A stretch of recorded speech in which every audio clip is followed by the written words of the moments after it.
안녕하세요. 배신의 장미입니다. 오늘 이야기는 다소 특이하게 결혼을 했고 그리고 엄청 특이한 시어머니와 시누이를 만난 한 여성분의 사연인데요.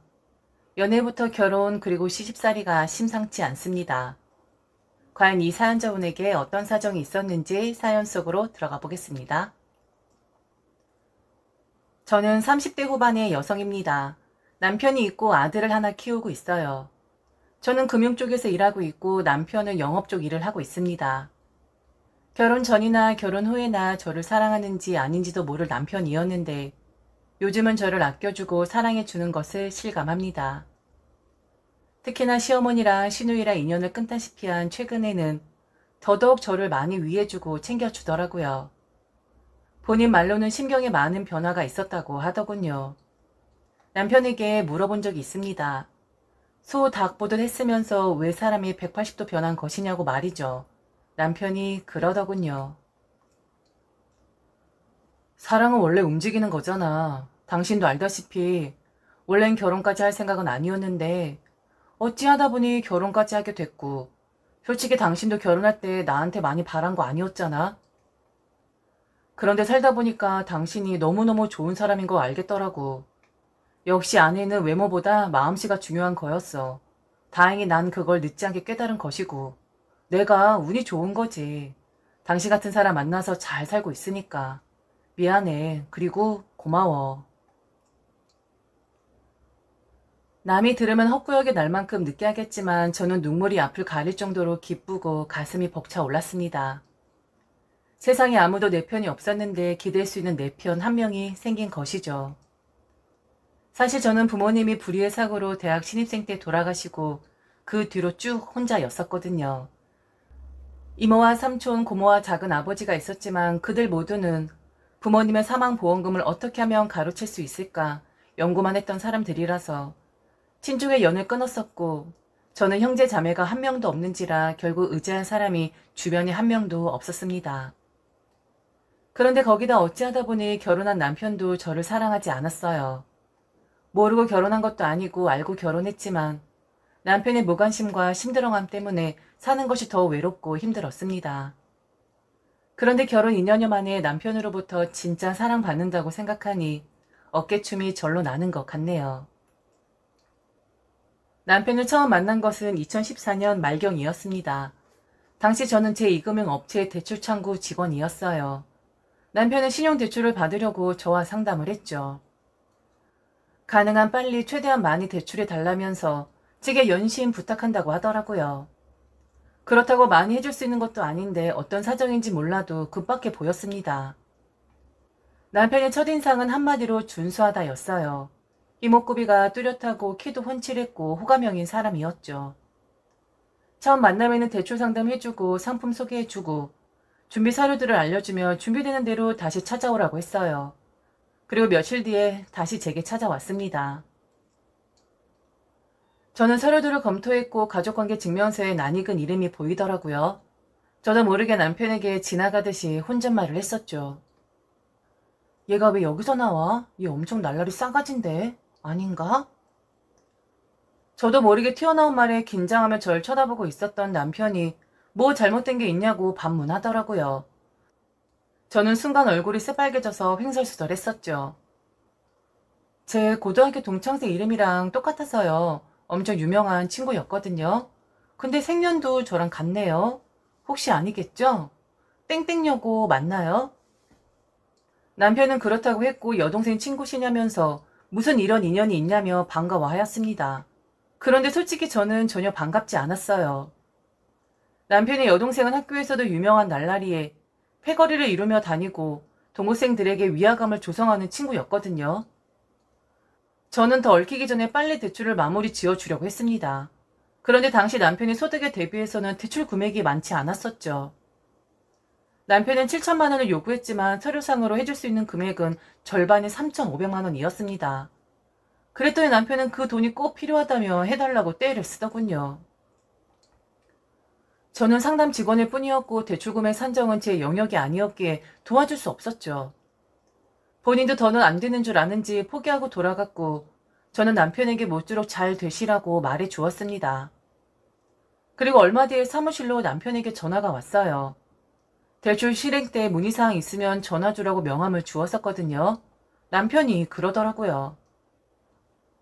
여동생과 고등학교 동창이라면서요. 여동생한테 이름이랑 외모에 대해 말해줬는데 잘 모르겠다고 그러더라고요. 걔가 원래 머리가 띠래서 사람 기억을 못해요. 이것도 인연인데 근처에 살면 저녁이나 한번 먹어요. 혹시 집이 어디세요? 저는 부모님 돌아가시고 오랫동안 살던 동네를 떠나서 그때는 회사 근처 원룸을 얻어 생활하고 있었을 때였습니다. 아마도 남편은 제가 다니던 고등학교 근처에서 계속 살고 있으리라고 생각했던 모양이었죠. 물론 같은 동네에 살지도 않았거니와 대출해 주었던 고객과 개인적인 만남을 할 수 없다며 거절했었습니다. 그런데 그 뒤로도 여러 차례 전화가 와서 밥 한번 먹자, 차 한잔 마시자 하며 연락을 주더라고요. 몇 번을 망설이다가 퇴근 후에 차 한잔 같이 하기로 하고 만났습니다. 만나보니 준수한 외모만큼이나 말솜씨도 어쩜 그리 좋은지 제가 기억했던 날라리 여고 동창의 오빠 이미지와는 많이 달랐습니다. 매월 20일에 대출 이자랑 원금 갚는 날인데 계속해서 지연이 되더라고요. 그러면 저는 전화를 해서 이자와 원금을 납부해 달라고 독촉할 수밖에 없었습니다. 원래는 악성 채무자의 소지가 있는 고객은 바로 독촉하는 부서로 넘겨야 하는데 동창 오빠인 점도 있고 괜시리 안타까워서 꾸준히 연락해서 제때 납부할 수 있도록 최근을 했었죠.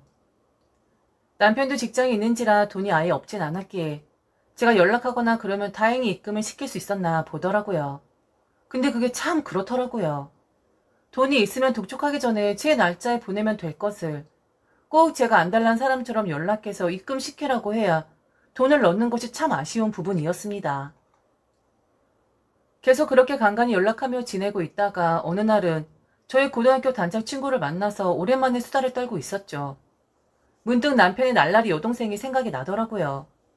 그래서 친구에게 지나가는 투로 그 친구의 근황을 물어보았더니 잘 지내고 있다더군요. 약간 의아했었죠. 걔 얼굴 이쁘장한 날라리? 걘 갑자기 왜? 싸가진 더럽게 없는 게 얼굴만 예뻐가지고 걘 잘 사는 것 같더라. 인생 참 불공평해. 걔 대학도 지방의 전문대 겨우 들어갔잖아. 근데 지금 뭐 하는 줄 알아? 요가 학원 원장이잖아. 얼마 전에 아는 친구들한테 들은 건데 제법 장사도 잘 된대.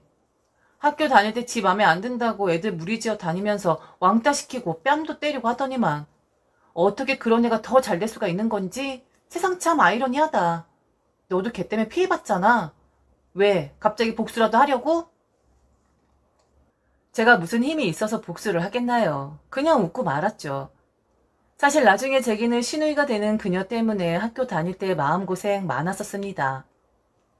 지금 생각해보면 무서워할 것도 없었고 진짜 별것 아닌 것인데 어린 마음에 시누이가 무서워서 그 앞에서는 고개도 제대로 못 들고 피해 다녔던 것 같아요. 학교 다닐 때 시누이가 저를 괴롭힌 이유는 뭐 대단한 것은 아니었던 것 같습니다. 그냥 절 보면 찐따 같고 답답해 보인다는 이유 때문이었죠. 가령 저보고 얼굴도 못생겼고 냄새나게 생겼다고 놀리곤 했었죠. 그때는 애들 앞에서 그 망신을 당하니 학교 가기가 꽤나 무서웠습니다. 다행히 2, 3학년 때는 다른 반이었기에 직접적인 괴롭힘은 피할 수 있었죠. 졸업하고 나서도 고교 친구들끼리 만나면 그녀에 대한 이야기는 늘 관심사였습니다. 워낙 학교에서 유명 인사였던 이유였죠. 그런데 그녀의 오빠랑 어쨌거나 연결이 될 수밖에 없는 상황이라 입에 올리기 싫어도 근황에 대해 물어봤었네요. 그런데 여동생은 그렇게 잘 나가는데 오빠는 왜 빚에 허덕이는지 궁금하더라고요. 저는 집안이 어려워서 생계형 대출인 줄 알고 있었거든요. 하기사 또 보면 차 타고 다니는 거나 옷 입는 거나 남편이 엄청 없어 보이진 않았었습니다. 어쨌거나 남편에 대해 신경이 많이 쓰였습니다. 어김없이 상환일은 다가왔는데 남편은 여지없이 또 날짜를 어기더라고요. 전화해서 독촉하니 깜빡했다면서 3, 4일만 기다려달라고 하더라고요. 그러면서 이번에는 저녁에는 한번 먹자고 했습니다. 저는 거절했지만 남편은 고마워서 밥 한번 사는 거라고 부담없이 나와달라고 너스레를 떨기에 한 번 더 만나고 싶기도 하고 그래서 나갔습니다. 왠지 모를 설레임 그런 것이 있었거든요. 그때껏 연애 한번 못해본 쑥맥 멍충이가 짝사랑 비슷한 것에 빠진 것이었죠. 계속 생각나고 전화 한번 해보고 싶고 이자 원금 상환날이 기다려지고 그랬었습니다. 그러니 남편이 만나자고 했을 때 내색은 안 했지만 내심 기뻤던 것도 사실이고요. 만나서 저녁을 먹으며 이런저런 이야기를 하다가 저는 남편에게 대출을 받아서 어디에 쓴 것인지 넌지시 물어보았습니다. 남편이 별것 아니라는 듯이 말해주더라고요. 말해주는 게 뭐 어려운 일이라고요. 제가 주식을 좀 배웠는데 100만 원, 200만 원씩 하다 보니까 너무 판돈이 작아서 판돈을 좀 높여볼까 해서 여기저기 대출 받아서 했는데 결과는 뭐 꽝이었죠. 급등주 따라 들어갔다가 상장 폐지돼서 휴지 됐네요. 그 뒤로 카드 단기 대출 받아서 돌려막기 하고 있었는데 그것도 여간 신경 쓰이는 게 아니라서 그래도 제 금융권 대출 받은 거예요. 그 돈을 안전한 주식에 넣어두고 매달 1금융권이랑 그쪽 저축은 원금이자 갖고 있는 거고요. 그 돈 마련하려면 주식 조금씩 팔아야 하는데 그게 꼭 제때 못 팔아서 은행에서 연락 오면 부랴부랴 팔아서 돈 갚는 거죠. 뭐 언젠간 해결되겠죠. 그랬구나 싶었습니다. 엄청 드라마틱한 사연은 없었고 주식하다가 그런 것이었죠. 저는 그런 남편에게 동창생 이야기를 해보았어요. 지난번에 그쪽 여동생이 학교 동창이라고 말씀드렸었죠. 제가 듣기로는 요가학원 원장이라고 하던데요. 장사도 제법 잘 된다고 하던데 차라리 여동생에게 말해서 돈 좀 융통해 보시는 게 어떨까 싶네요. 이자 비용도 만만치 않으니까요. 남편이 그러더군요. 걔도 속빈 강정이에요. 돈 없어요. 그거 저희 아버지가 차려주신 건데 정확히 말하면 아버지가 투자하고 수익금은 아버지 계좌로 들어가고 동생은 아버지에게 용돈 받아 쓰고 있죠. 그러니 돈이 없고요. 그럼 아버지는 어떤 사람이냐? 제 아버지지만 세상에 둘도 없는 수전노의 악덕 사채업자 수준이시죠. 저랑 여동생 등에 빨대 꽂고 쪽쪽 빨아드시는 그런 분이에요. 여하튼 저희 집에서는 돈은 오직 아버지만 가지고 있고 어머니나 저나 여동생이나 모두 빈털터리입니다. 말씀은 아버지 돌아가시면 다 저와 여동생 재산이라고 하시긴 하는데 글쎄요. 또 모르죠. 어디 딴 곳에 유산 상속자가 있을지도 모르고 아버지 최소한 30년은 더 사실 것 같고 그때까지 한 푼도 안 내놓으실 거예요. 이해가 안 가겠지만 그냥 평범한 아버지 아니에요. 그쪽 부모님이랑 비교 많이 되죠? 그런 사정이 있더라고요. 당신은 참 특이한 집이라는 생각이 들었습니다. 남편은 아버지에게는 차마 돈을 해달라고 못하겠다고 하더군요. 그러다가 재떨이 날아온다면서 사람 좋게 웃어 제꼈습니다. 저는 딱히 부모님에 대해서는 할 말이 없었기에 그냥 짤막하게 두 분이 좀 일찍 하늘로 가셨다고 말했죠. 그렇게 머쓱한 분위기에서 두 번째 만남을 마쳤어요. 그 뒤로 한동안 남편을 볼 일은 없었습니다. 다음 달부터 이자 원금을 잘 내기 시작했거든요. 전화 통화라도 한번 해보고 싶은데 기회를 안 주더군요. 그리움은 조금씩 더 커지는데 제가 뭐라고 먼저 연락을 하겠으며 연락해서 무슨 말을 할까 싶었습니다. 시간이 지나 점차 남편에 대한 미련을 놓을 때쯤 웬일로 제 날짜에 돈이 안 들어와 있는 것입니다. 저는 그게 참 기쁘더라고요. 그래서 냉큼 전화를 했습니다. 미처 주식을 못 파셨나 봐요. 이번 달 이자 원금 밀리셨네요. 한 3일 정도만 기다리면 되나요? 저도 위에 보고를 해야 해서요. 그랬더니 남편이 절절 매는 목소리로 말하더군요. 정말 미안한데 이번 달 내야 하는 돈 다음 달에 한꺼번에 내면 안 될까요? 지금 한 종목에 몰빵해 놨는데 손실이 너무 커서 당장 팔 수도 없고 올라올 때까지 기다려 보려고요. 다음 달에 꼭 낼 수 있어요. 이미 여러 번 날짜를 지키지 않았기 때문에 한 달 이상 연체가 되어버리면 추신부서로 이관해야 했고 그렇다고 주식으로 손실이 많다는데 팔아서 갚으라고 하기도 민망하더라고요. 그래서 남편에게 약간의 호의를 베풀기로 했습니다. 어차피 동창 친구 오빠시고 사정을 다 이해하니까 이번 달은 제가 대신 내드릴게요. 대신 다음 달 입금 때 제게 돈 넣어주시고요. 절대로 미루지 마세요. 납부 기간을 자주 어기셔서 다음번에는 진짜 추신부서로 넘어가요. 남편은 고맙다며 밥을 사겠다고 했고 저는 이끌림에 나가게 되었습니다. 그러면서 자연스럽게 자주 만나게 되었고 사적으로 전화통화도 하게 되었죠. 전 솔직히 너무 좋았어요. 고객이 아니라 멋진 썸남처럼 느껴졌거든요. 밤늦도록 통화하면서 저에 대한 이야기도 슬슬 하게 되고 남편에 대해서도 점차 알아갔죠. 저는 그러면서 남편이 이자 원금에 대해서 자주 갚아주기 시작했습니다. 남편이 떨어진 주식이 쉽게 회복되지 않았고 남편은 제가 원금 이자 부분만 몇 개월 해결해주면 값이 오를 때 한꺼번에 해결해준다고 했거든요. 저는 남편을 믿었고 그렇게 해서라도 관계를 이어갈 수 있으면 나쁘지 않다고 생각했어요. 저 또한 남편에게 흑심이라면 흑심을 품고 있었기 때문이었습니다. 결국 4년 내내 제가 남편의 은행 빚을 다 갚아주게 되는 지경에 이르렀거든요. 그러면서 남편은 거기에 대해서는 한마디도 안 했죠. 그게 좀 섭섭하긴 했지만 제가 좋아서 한 일인데 어쩌겠나요. 이자 원금을 다 갚던 날 저는 남편에게 말했죠. 오늘이 마지막 돈 갚는 날이었다고요. 남편은 미처 몰랐다는 듯이 깜짝 놀라더라고요. 오늘이 그날이었어?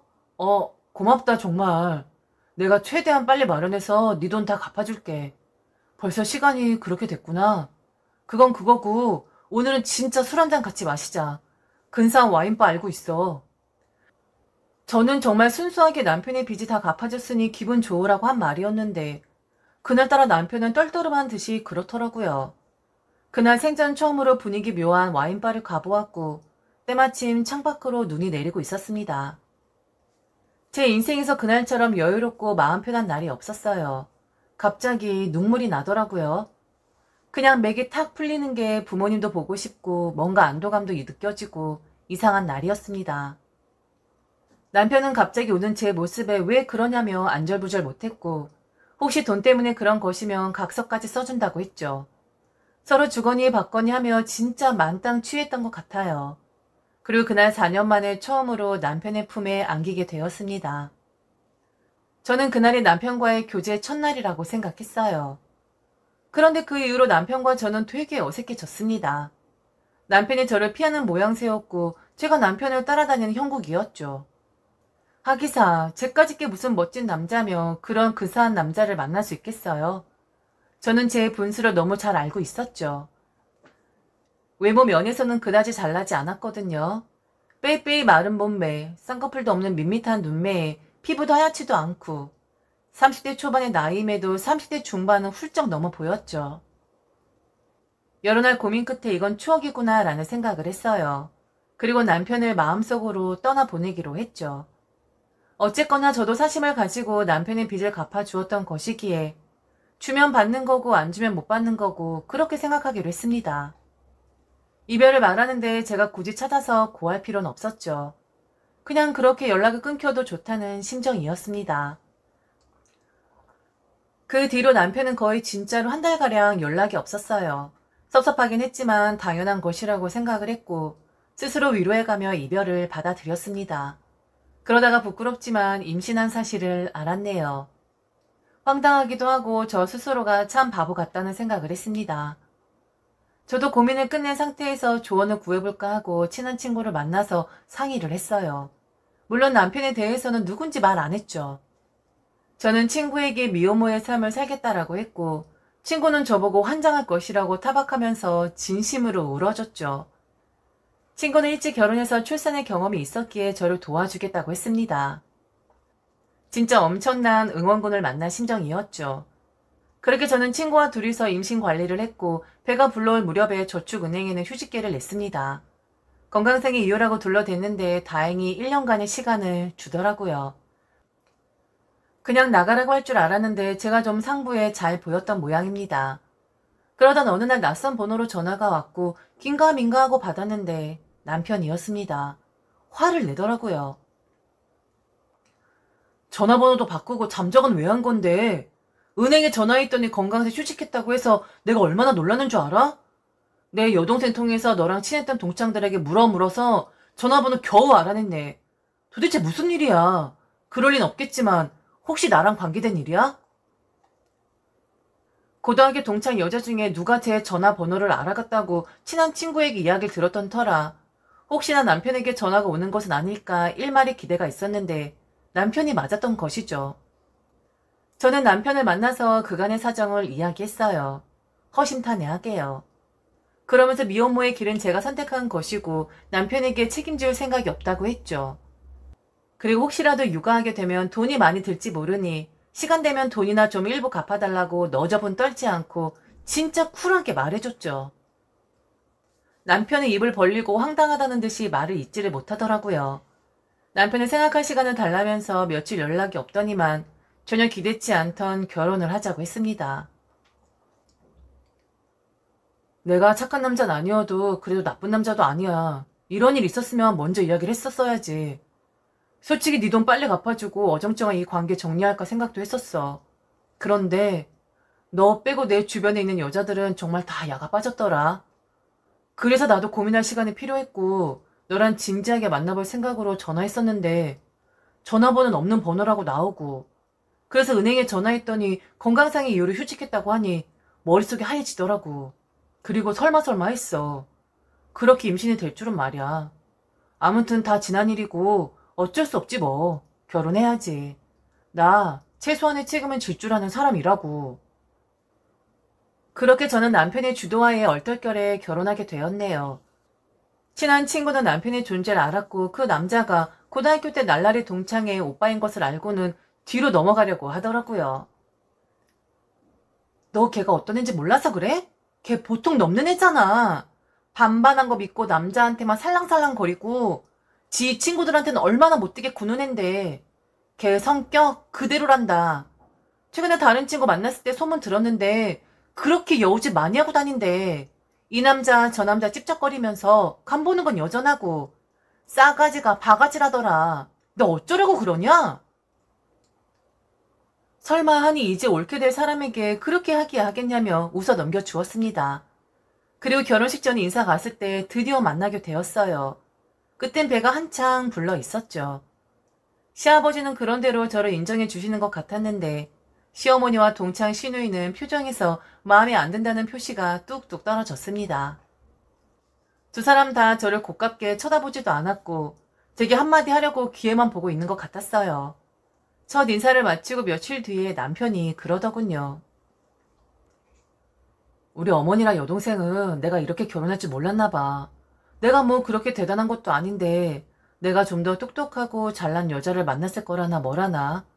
그러면서 내가 발목 잡혔다고 생각하더라고. 그게 아니라고 그렇게 말해도 소용이 없네. 혹시 뭐라고 하거든 그냥 참고 넘겨. 나도 계속해서 너에게 해코지 말라고 말은 할 텐데 혹시 나 모르게 그러더라도 네가 이해 좀 해줘. 그리고 우리 아버지 자린고비에 완전 수저노라고 말했었지. 그런데 노망 드셨나? 이번에 전세자금 쓰라고 통장 하나 주시더니만 네 돈으로 혼수하게 하지 말라고 3천만 원 별도로 주시더라. 이걸로 우리 사이에 저축은행 빚은 퉁쳐도 되겠지? 어차피 부부 될 거니까 네 돈이 내 돈이고 내 돈이 네 돈이니까 말이야. 아버지가 그러더라고. 나 보고 여자 보는 눈이 있다네. 어떻게 당신같이 참한 여자 얻을 생각을 다 했냐고 칭찬 들었어. 가족 하나 없는 제게 시아버지와 남편은 너무 고마운 사람이었습니다. 거기다 시아버지께서 초면에 저를 그렇게 높게 평가해 주시니 왈칵 눈물이 날 것 같더라고요. 결혼식 준비는 남편이 다 했고 저는 임신 관리만 했습니다. 일사천리로 결혼식은 진행되었고 제 주변에서는 어떻게 저렇게 멋진 남자를 숨겨놓을 수 있는 거냐고 난리도 아니었죠. 그렇게 기분이 좋을 수가 없더라고요. 행복한 나날은 계속되었고 출산도 무사히 마치고 조리원 갔다가 나온 지 며칠 안 되었을 때였습니다. 남편이 출근하고 없는 사이에 시어머니가 찾아왔습니다. 여전히 탐탁치 않은 얼굴이었죠. 아기 얼굴을 요리조리 뜯어보시더니 제게 말씀하시더군요. 애가 우리 아저씨는 맞는 거지? 나는 아직도 도통 뭐가 뭔지 잘 모르겠다. 진짜 확인 검사해보면 알겠지. 내가 영 찜찜해. 내가 이러는 거 너도 동의하지? 말이 나와 사는 건데 솔직히 내 아들이 너랑 가당키나 하니? 걔랑 결혼하겠다고 하는 집안 좋고 똑똑하고 이쁜 애들이 어디 한둘인 줄 알아? 내가 내 아들 결혼만큼은 진짜 얼마나 기대했었는데 어떻게 내 기준의 절반도 안 되는 너랑 결혼할 수가 있냐 그 말이야. 아들에게 물어도 도통 어떻게 해서 만나고 결혼했다 말도 없고 그냥 애 배에서 결혼한다고 하니 내가 친인척 창피해서 얼굴도 못 들고 다녀. 어떻게 이렇게 결혼할 수가 있어. 고 하나 진배 없고 박색에다가 직업도 뭐? 대부업체에서 일한다면서? 그러더니 아기의 머리카락을 몇 가닥 챙겨 가시더군요. 그리고 남편의 손톱발도 깎아서 보내라고 하며 친자검사 의뢰하겠다고 했습니다. 시어머니 가고 난 다음에 몇 시간을 서럽게 울었네요. 남편이 퇴근하고 들어와 퉁퉁 부어있는 저를 보고 왜 그러냐 묻더라고요. 저는 낮에 있었던 일을 이야기했더니 남편이 한숨 쉬며 말했습니다. 어떻게 들릴지 모르겠지만 어머니가 나한테 걸었던 기대가 컸던 것은 사실이야. 우리 어머니 아직도 아버지에게서 생활비 타서 쓰시거든. 아버지 없을 적엔 나랑 여동생 결혼시켜놓고 황혼이혼 하겠다고 벼르고 계셔. 평생 아버지 밑에서 돈이라면 치를 떨고 사셨거든. 재산 분할 청구해서 말년엔 떵떵거리며 사시겠다고 입에 달고 사셔. 그런데 내가 어머니 마음에 안 차는 며느리 드린다면서 몇 날 며칠 싸매고 누우시더라고. 어머니 뜻대로 해주고 자기가 이해해주라. 속이 상하고 억울하긴 했지만 남편까지 시어머니를 거들고 나서니 더는 투정을 부릴 수가 없었습니다. 친자검사 보내놓고 그렇게 우울할 수가 없었네요. 출산은 우울증이라도 온 것인지 순간 아이를 데리고 아무도 찾지 않은 곳으로 떠나고도 싶었습니다. 그러는 동안 친자검사 결과는 나왔고 당연한 결과를 받았죠. 시어머니는 그것마저도 마뜩치 않은 듯 하더라고요. 그러면서 이번에는 돈을 요구했습니다. 네가 돈이 좀 있다면서 뭐 유산 받은 거랑 결혼 비용도 한 푼 안 내놓은 걸 보면 돈은 좀 있을 테지. 거두절미하고 지참금이라고 생각하고 3천만 원만 내놔라. 어차피 혼수하고 결혼식 비용이면 네가 썼어야 하는 돈 아니니? 대신 네 시아버지에겐 이런 방구도 하지 말고 돈 언제까지 해줄 거야? 결혼 비용 한 푼 안 내놓았으니 시어머니 심정이 이해도 갔습니다. 남편에게는 시어머니의 강요가 아니라 제 마음에 우러나서 돈을 좀 드리고 싶다고 했죠. 남편은 고개를 끄덕이며 고맙다고 하더라고요. 그 뒤로 별말이 없었습니다. 아마도 시어머니가 강제적으로 요구했음을 알고도 남았을 겁니다. 돈을 건네는 시어머니는 반색을 했고 너무 좋아하시더라고요. 그러면서도 제게는 쌀쌀 맞았죠. 이건 이거고 며느리 돌인 돌인 거야. 이 돈 줬다고 괜히 뻐기거나 너 할 도리 다 했다고 생각하면 안 돼. 그리고 아들이랑 상의해서 네 시아버지 말고 나한테 매달 용돈 좀 보내라. 나도 이제 자식들 봉양 좀 받아야겠다. 근데 넌 언제 복직하는 거야? 복직하면 복직하는 대로 용돈 올려줘야 해. 그러지 말고 너 복직 전엔 50만 원, 복직 후에는 100만 원으로 하자. 연이은 시어머니의 강압적인 요구에 현기증이 다 나더라고요. 원래 씹사리가 다 이런 건가 싶기도 했고요. 이번엔 남편이 반기를 들었습니다. 그건 좀 너무한 것 아니냐면서 시어머니랑 단판을 짓겠다고 하더라고요. 저는 가뜩이나 시어머니가 저를 좋아하지도 않은데 지금보다 상황이 더 나빠질까 걱정되었고 난 괜찮으니 그렇게 하자며 남편을 설득했습니다. 고맙긴 한데 네가 뭐 죄 지은 것도 아닌데 조금 너무하다 싶네. 만약 이 이상 무리한 요구하면 그땐 내가 싸워줄게. 딱 이번까지만 어머니 요구 들어주자. 그리고 힘들면 용돈 끊어야지 어떻게 하겠어. 그 뒤로 시어머니는 쓴소리 하진 않더라고요. 안도했습니다. 그런데 정작 문제는 신우이였죠. 낮에 예고도 없이 저희 집에 찾아와서는 패악질을 부리고 가더군요. 난 아무리 생각해도 어이가 없어. 어떻게 너 같은 찐따가 오빠랑 결혼할 수가 있는 거야? 음침하게 생겨가지고 외모도 안 돼, 집안도 안 좋아. 직업도 너 대부업체 직원이라며? 혹시 우리 오빠 약 먹이고 임신했냐? 내가 너 옳게 됐다고 하면 내 친구들이 얼마나 날 비웃는 줄 알아? 우리 오빠 인기 짱이었다고. 그런데 하필이면 왜 너야? 단도직입적으로 말할게. 그냥 너 네 자식 데리고 떠나면 안 돼? 이혼하라고 이혼. 아직 혼인신고 안 했지? 그냥 네가 오빠한테 싫다고 말해. 너 하나 없으면 끝나는 일인데 왜 우리 집안에 기어들어와서 이 분란을 만드냐고. 내 오빠는 내가 책임질 거니까 너는 네 자식 데리고 꺼지라고. 너는 내가 싫지도 않니? 네가 알다시피 내가 너랑 동급도 아니고 내가 어떻게 너보고 옳게 언니라고 하냐고. 너 같은 찐따를. 너 내 경고 무시하지 마라. 내 성격 알지? 갑자기 오기가 생기더라고요. 화도 났고요. 출산한 지 몇 달 지나지도 않았고 신생아 아기가 있는 앞인데 어떻게 저렇게 표독하게 말할 수 있는지 상식적으로 납득이 안 되었죠. 저는 이판사판이라는 생각으로 쏘아 붙였습니다. 이봐 아가씨, 부부 사이를 네가 뭐라고 재단을 해? 나랑 내 남편이 콩을 쓰던 팥을 쓰던 네가 뭔 상관이야. 그리고 대부업체는 도대체 누구 발상인 거니? 어머니도 꼭 그렇게 말씀하시더라. 대부업체 아니고요. 은행원이에요. 은행. 버젓이 은행이라고. 무식한 건 옛날이나 지금이나 똑같네. 그리고 내가 너보다 많이 배웠고 사회생활도 더 해본 경험상 말인데 외모 반반하다고 다가 아니야. 네가 그렇게 예뻤으면 연예인 있었어야지. 너 그런 것도 아니잖아. 내가 시어머니가 좀 캥기지 네가 무섭겠냐? 일진놀이 그만하고 가서 요가나 해. 그리고 네가 분명 말했다. 내 자식이라고. 내 자식이 너 딸 손 타는 거 싫으니까 만지지도 마. 네 손모 가지고 확 끊어버리고 싶으니까.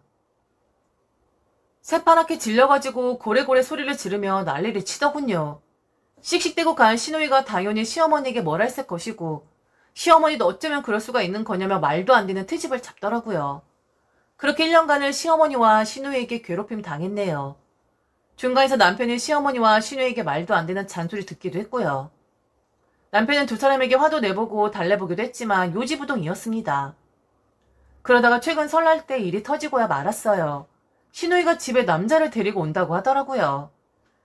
명절일 다음날 결혼 허락을 받으러 온답니다. 시어머니는 제게 집에 100년 손님이 온다면서 한우 갈비부터 시작해서 겉절이까지 새로 담으라고 말하더군요. 순간적으로 제가 남편 집에 인사 갔을 때 나왔던 밥상이 생각났습니다. 머리 싸매고 누워있던 시어머니가 제게 인사 오는 것을 반길 리도 없었고 반찬 가게에서 사온 반찬으로 상을 차렸었죠. 고스란히 싱크대 위에 반찬 포장 용기가 있더라고요. 그렇게 박대했던 저에게 한우 갈비도 모자라 겉절이까지 새로 담으라 하니 어이가 없는데 마주치기도 싫은 시누이랑 결혼할 사람에게까지 업신당하기는 싫었습니다. 명절 전날 남편과 같이 시댁에 갔고 시어머니랑 시누이는 저를 보자마자 음식 준비 빨리 하라고 하며 시종 부리듯 하더라고요. 저는 시댁에 인사 간 직후로 장을 보겠다며 시댁을 나와서 미리 예약해둔 좋은 호텔로 갔습니다. 전화기 꺼놓고 한숨 실컷 자고 일어났죠. 전화를 켜니 난리도 아니었고 남편에게 전화했어요. 우리 신혼여행 가기 전날 묵었던 호텔에 있어. 너무 힘들기도 하고 지치고 그러네. 그런데다가 시누이 결혼 상대자 밥상까지 봐야 한다는 게 비참하기도 하고 당신이 알아서 잘 좀 말씀드려줘. 난 솔직히 좀 지쳤어. 그러면서 시어머니가 한우 갈비 및 각종 요리의 겉절이까지 준비하라고 했던 이야기를 다 했습니다. 남편은 잠자코치 이야기를 듣더니만 호텔로 찾아오겠다고 말하더군요. 그리고는 아기와 함께 찾아와서 저를 꼭 안아주었고 명절 전날 밤 편안하게 쉬어보자며 적극적으로 나섰습니다. 저와 남편 핸드폰으로 시어머니 시누이 전화가 빗발쳤고 결국 시아버지에게 전화가 오더라고요. 저는 시아버지에게 지난 1년간 시어머니와 시누이의 행태를 말했고 이번에 찾아오는 시누이 신랑간 식사까지는 도저히 못 차리겠다고 솔직하게 말했습니다. 아버님 저는요. 어머니에게 지참금 3천만 원 드린 것이나 매달 100만 원씩 용돈 드리는 거 아깝다는 생각 안 해요. 그리고 어머니가 제 아들 친자검사 한 것이나 어머니랑 아가씨가 짜고 저를 괴롭히는 것도 다 참을 수 있어요. 그런데 말이죠. 저랑 남편이랑 지금이라도 이혼하라고 수시로 말하는 아가씨인데 그리고 제 아이 데리고 꺼지라고 하는 아가씨인데 그 결혼 상대자에게 밥상 바치는 일은 도저히 못하겠어요. 저 이대로 쫓겨나도 좋으니까요. 이번 명절만 이렇게 보낼게요. 시아버지는 제 말을 듣고는 그간 마음고생 많았다며 위로해 주시더군요. 그간 마음고생 많았다. 누가 뭐래도 너는 인간 덜 된 내 아들 인간 만들어준 소중한 며느리야. 난 그렇게 생각한다. 내가 젊었을 때 돈 벌러 다니면서 집안 단돌이를 잘 못했더니 네 시어머니건 시누이건 잘못 건사한 탓이다. 이해하라고는 안 할게. 그러니 이제 그만 됐다. 앞으로 네 시어머니랑 시누이랑 연락할 필요 없다. 집에도 찾아오지 말고 며느리 하고 싶은 대로 해라. 난 아무렇지도 않으니까 니들만 잘 살아다오. 명절 끝나고 시아버지는 제게 3천만 원을 보내주시더군요. 다시는 시어머니에게 뺏기지 말라면서 말이죠. 남편도 시어머니와 시누이와 저를 절대 연결해 주지 않습니다. 집안 행사 있으면 혼자 조용히 다녀오곤 하죠. 이런 일을 겪으면서 오히려 남편과는 더 가까워졌습니다. 제 남편이지만 때론 남편인가 아닌가 의문이 있었는데 이제 완전히 저의 편만을 들어주죠. 참으로 우여곡절 많은 연애와 그리고 결혼이었습니다. 연애 때도 특이하더니만 결혼 후도 쉽진 않았네요. 그래도 지금은 좀 편합니다. 물론 언젠간 다시 만나서 명절도 같이 보내고 해야겠지만 현재까지는 시어머니나 시누이에 대한 응어리가 안 풀렸네요. 지금까지 들어주셔서 진심으로 감사합니다. 이상 배신의 장미였습니다.